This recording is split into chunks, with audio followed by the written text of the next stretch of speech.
galeboh yang tadi terjadi dan itu sempat viral di TikTok, di apa semua, dan masuk ke dalam grup KPP dan lain-lain, saya lihat sebenarnya ini masalahnya bukan kesalahan di Dinas Perdagangan, tapi kesalahannya di PKL sendiri ketika pemimpin mereka, salah satu pemimpin mereka mungkin membagi tempat PKL itu seenaknya dan tidak mengakomodir PKL yang ada.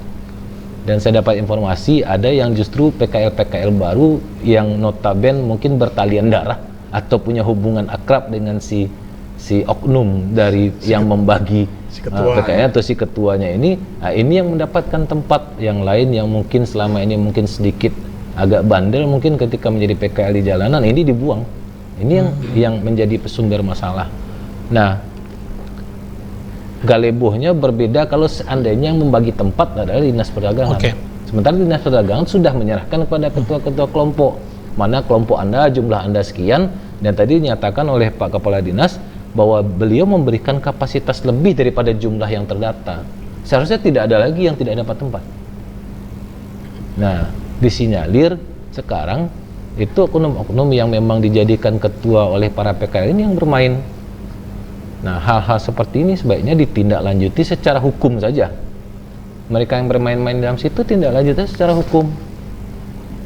Yang main-main itu, yang melakukan hal-hal yang memang mencurangi. Dan kita juga dengar Pak, ya, kita juga dengar ada isu dan sebaiknya itu juga diperiksa. Ada yang sudah menjual tempatnya kepada orang lain di dalam situ. Baik. Ya kan? Tapi mungkin dia diperiksa ulang lagi. Kenapa? Karena tidak boleh sebenarnya menjual tempat itu. Karena itu aset-aset milik negara. Nah, yang menjadi persoalan sekarang memang masih banyak sarana prasarana yang perlu dipenuhi di fase 7 itu. Posisinya dia belum serah terima dan belum masuk dalam KIP A Pemko Padang sebagai aset. Sampai sekarang statusnya masih menjadi aset pusat, belum diserah terimakan, sehingga menjadi persoalan juga ketika Dinas Perdagangan akan mengalokasikan anggaran untuk membangun dan menambah sarana prasarana itu menjadi terhambat.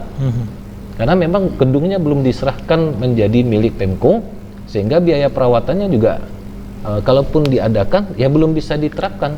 Nah, ini menjadi persoalan. Nah, ke depan saya sudah melihat dan apresiasi bahwa memang saya sering ke pasar selama beberapa hari ini, itu memang sudah di atas jam 6 sore mereka ketika tidak ada lagi pengawasan dari Dinas Perdagangan lewat Trantip dan Pol PP yang memang mungkin sudah habis masa piketnya, pedagang kaki lima kembali lagi ke jalan. Nah, mungkin ke depan supaya ini semakin tertib dan seperti Malioboro Jogja, karena penampungan sudah diletakkan di basement, pedagang kaki teman-teman yang menjadi piket ini harus meniru Bukit Tinggi dan Jogja, harus sampai jam 9 malam lagi berjaganya. Iya, sehingga nanti kalau di Jogja pedagang kaki lima itu dimasukkan ke teras 1 dan teras 2 namanya. Itu Sultan membebaskan ada beberapa gedung yang nganggur, itu diratakan lalu dijadikan teras tempat penampungan, sama dengan justru lebih baik penampungan kita daripada di Jogja yang sekarang ini. Kalau di Jogja tuh hanya dibikinkan kanopi besar, lalu di dalam tuh dibagi petak-petaknya sama 2,5 meter kali 2,5 kali 2 sama. Nah, kalau kita di Kota Padang justru di dalam gedung malahan. Kalau di Jogja tidak, hanya kanopi besar lalu dibagi-bagi, ada 2 teras 1 dan teras 2, kiri dan kanan. Nah, tapi Pol PP-nya, polisi pariwisatanya di Malioboro Jogja itu ditambah dengan di Bukit Tinggi, daerah yang dekat dengan kita, itu sampai jam 10 malam piket.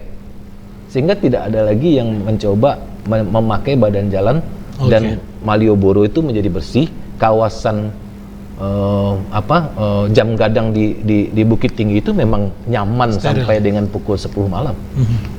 Ketika orang sudah balik lagi ke hotel karena dingin, orang sudah masih tetap nyaman. Jadi ini yang menjadi persoalan Okta yang mungkin menjadi PR tambahan bagi Pak Ade Barkah, dan saya apresiasi beliau sudah bekerja maksimal untuk membuat jalan sekarang kembali nyaman.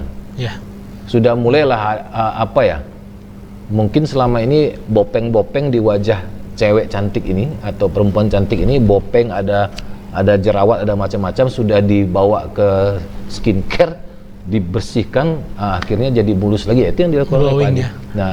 Nah, tantangannya adalah teman-teman KPP juga, Prof, teman-teman KPP yang ikut pula berjualan dan mensponsori orang untuk berjualan di jalannya juga perlu ditertibkan juga. Oke. Karena tidak semua pedagang kaki lima yang mengisi jalan, oknum di KPP pun juga ikut mengisi jalan dan bahkan memfasilitasi juga. Nah, ini perlu juga ditertibkan. Terima kasih, itu aja. Oke, saya kembali Pak Kadis. Sebenarnya kalau pedagang-pedagang kaki lima yang tidak terdata tadi, berapa jumlahnya Pak? Bukan tidak terdata, yang tidak mendapatkan kios di lapak tersebut. Ya, cukup banyak ya. Tapi berapa jumlah data pastinya saya belum menerima itu. Makanya sekarang 2 hari 3 hari ini anggota saya melakukan pendataan ulang. Ya. Jadi ketika memang ketuanya tidak bisa mengatur, Baik. sebagai bentuk penghargaan kita kepada ketua, kita ambil alih kewenangan itu karena memang itu pada intinya adalah kewenangan Pemko Padang. Ya, nah, itu yang saya katakan tadi. Insya Allah mereka yang tidak mendapatkan tempat itu bisa kita Baik. tempatkan. Sebenarnya untuk pembagian tempat ini memang diserahkan bulat-bulat kepada ketuanya atau ada didampingi juga oleh Dinas Perdagangan Pak dalam hal ini? Didampingi oleh Dinas Perdagangan dengan data yang kita berikan ke dia. Kita kan verifikasi data bersama ketua kelompok Pak. Jadi dalam waktu yang singkat pedagang itu harus masuk semua, ya kan? Maka kita lakukan verifikasi data antara data kita dengan data ketua kelompok. Ya. Jadi kita dudukkan itu, kita ambil data. Misal ada satu kelompok, dia punya data 40 orang. Data kita hanya 35. Saya pastikan 35 bisa enggak masuk? Ya. Tanpa ada ribut. Dia janji bisa. Dah, kita percayakan itu. Artinya dilepaskan saja untuk mereka lagi setelah verifikasi itu? Ya, dia loading di tempat itu disaksikan oleh kita. Oke. Disaksikan oleh kita dan memang tidak ada ribut.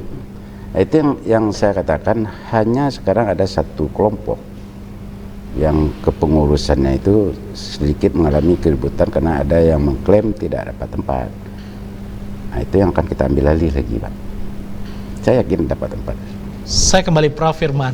Apa yang menjadi catatan profesi sehingga terjadi mereka yang tidak mendapatkan tempat pada PKL-PKL yang sudah lama ini, Bu?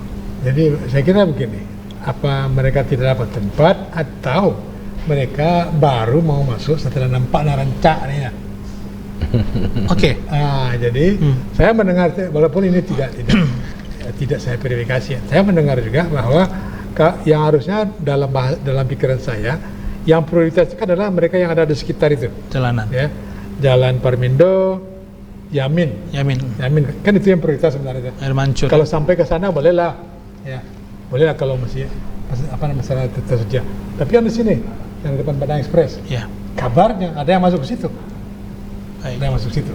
Dan itu seperti bahasanya Pak Kadis tadi, ada juga yang barangkali karena ada hubungan emosional dengan kelompok, maka dia dapat prioritas. Sementara orang yang selama ini tidak terlampau dekat dengan siapa-siapa gitu ya. Nah, dan jago menelalok makanan jago itu kadang-kadang terjadi. Ya. Kadang-kadang terjadi. Jadi saya kira kalaulah semua taat dengan ketentuan yang ada, kalaupun ada persoalan saya kira tidak terlampau rumit untuk diselesaikan.